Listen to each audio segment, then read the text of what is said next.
Assalamualaikum warahmatullahi wabarakatuh. Halo, bertemu lagi dengan kami di sini.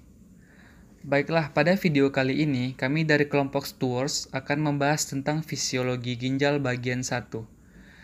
Sebelum itu kami akan memperkenalkan anggota kelompok kami. Yang pertama ada Amri Ardi dengan saya sendiri, Encik Juliansyah Arif, Ella Tri Amalia, Fadila Rizkatiana, dan Rozalifah Bella Syafitri. Struktur dan fungsi urinia. Sistem urinaria adalah suatu sistem tempat terjadinya proses penyaringan darah, sehingga darah bebas dari zat-zat yang tidak dipergunakan oleh tubuh dan menyerap zat-zat yang masih dipergunakan oleh tubuh.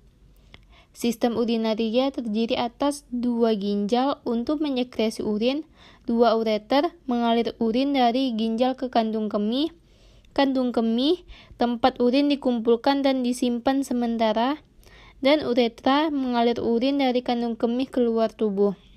Urin terdiri atas air 96%, urea 2%, dan sisanya 2% terdiri atas asam urat, kreatinin, amonium, natrium, kalium, klorida, fosfat, sulfat, dan oksalat. Ginjal merupakan organ berbentuk kacang yang panjangnya sekitar 11 cm, lebar 6 cm, tebal 3 cm, serta beratnya 150 gram. Ginjal kanan. Yang pertama, superior, kelenjar adrenal kanan. Anterior, lobus kanan hati, duodenum, dan flexur hepatika kolon. Ginjal kiri. Yang pertama, superior, kelenjar adrenal kiri. Yang kedua, anterior, limpa, lambung, pankreas, jejunum, dan flexur splenic kolon. Struktur mikroskopik ginjal. Ginjal terdiri atas 1 juta unit fungsional nefron dan sejumlah kecil ductus collectivus. Ductus collectivus mengangkut urin melalui piramid ke pelvis renal menyebabkan piramid ini tampak bergaris-garis. Nefron terdiri atas tubulus yang salah satu ujungnya buntu atau tertutup dan ujung lainnya terhubung dengan tubulus collectivus. Fisiologi ginjal. Ginjal berfungsi 1. Mengatur volume air atau cairan dalam tubuh. 2. Mengatur keseimbangan osmotik dan mempertahankan keseimbangan ion yang optimal dengan plasma atau keseimbangan elektrolit. Ureter adalah saluran yang menyalurkan urin dari ginjal ke kandung kemih. Panjangnya sekitar 23-30 cm dengan diameter sekitar 3 mm. Struktur ureter terdiri atas 3 lapisan jaringan. Yang pertama, lapisan luar adalah jaringan fibrosa yang bersambung dengan kapsula fibrosa ginjal. Yang kedua, lapisan tengah adalah lapisan otot yang terdiri atas serat otot polos yang menyatu dengan unit fungsional yang berbentuk spiral mengitari ureter. Sebagian berputar mengarah jarum jam dan sebagian lagi berputar melawan arah dengan jarum jam, serta lapisan longitudinal luar tambahan. Yang ketiga, lapisan dalam adalah mukosa, yang terdiri atas epitelium tradisional. Fungsinya, ureter mendorong urin, mendorong dari ginjal ke kandung kemih melalui kontraksi peristalsis lapisan otot polos.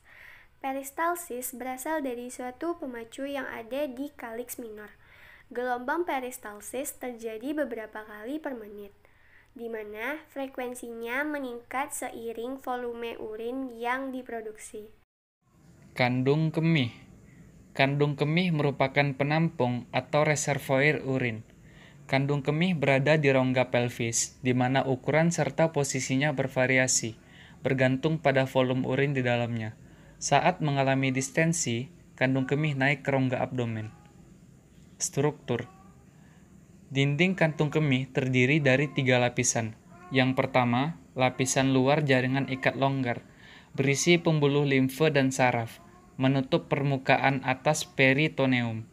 Yang kedua, lapisan tengah terdiri atas massa serat otot polos yang bersatu dengan jaringan ikat longgar elastrik. Otot ini disebut otot destrusor dan saat berkontraksi menyebabkan pengosongan kandung kemih. Yang ketiga, mukosa. Mukosa terdiri atas epitelium transisional.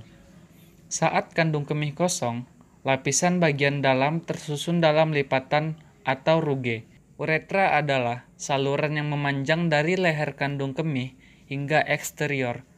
Di orificium uretra eksternal.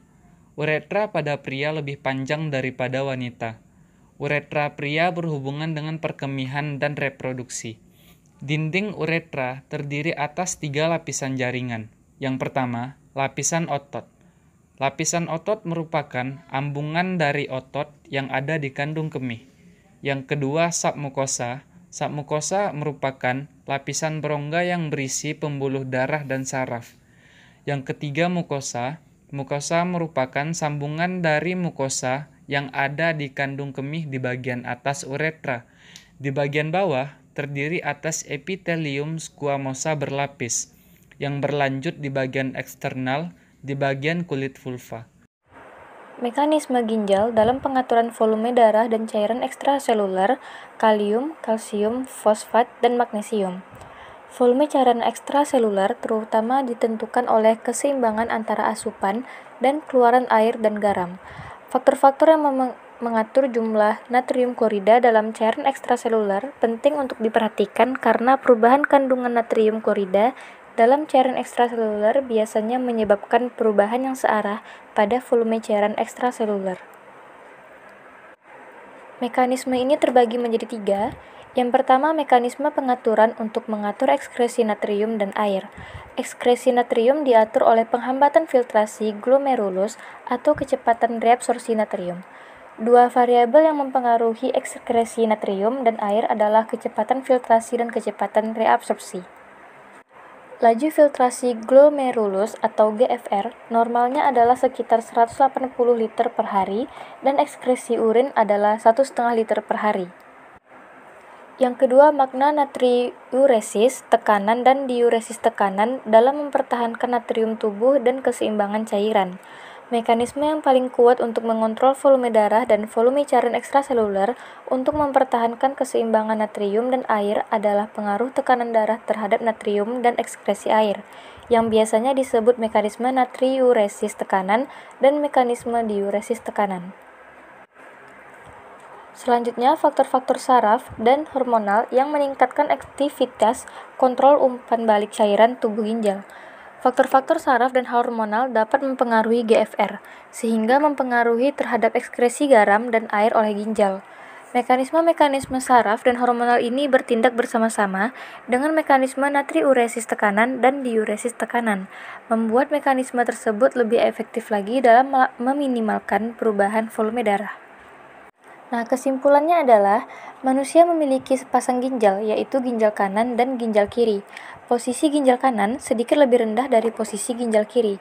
Bentuknya seperti kancang buncis berwarna coklat agak kemerahan. Struktur internal ginjal terdiri dari hilus atau hilum, sinus, pelvis ginjal, dan parenkim ginjal yang terdiri lagi dari medula dan korteks. Ginjal juga tersusun atas nefron. Nefron merupakan unit fungsional ginjal. Satu ginjal mengandung 1-4 juta nefron yang merupakan unit pembentuk neurin. Nefron tersusun atas glomerulus, kapsul Bowman, tubulus contortus proximal, ansa Henle, tubulus distal, dan ductus pengumpul. Di ginjal juga terjadi proses filtrasi, reabsorpsi, dan sekresi. Baiklah, sekian video presentasi kelompok kami. Lebih dan kurangnya kami mohon maaf. Ditunggu video-video selanjutnya.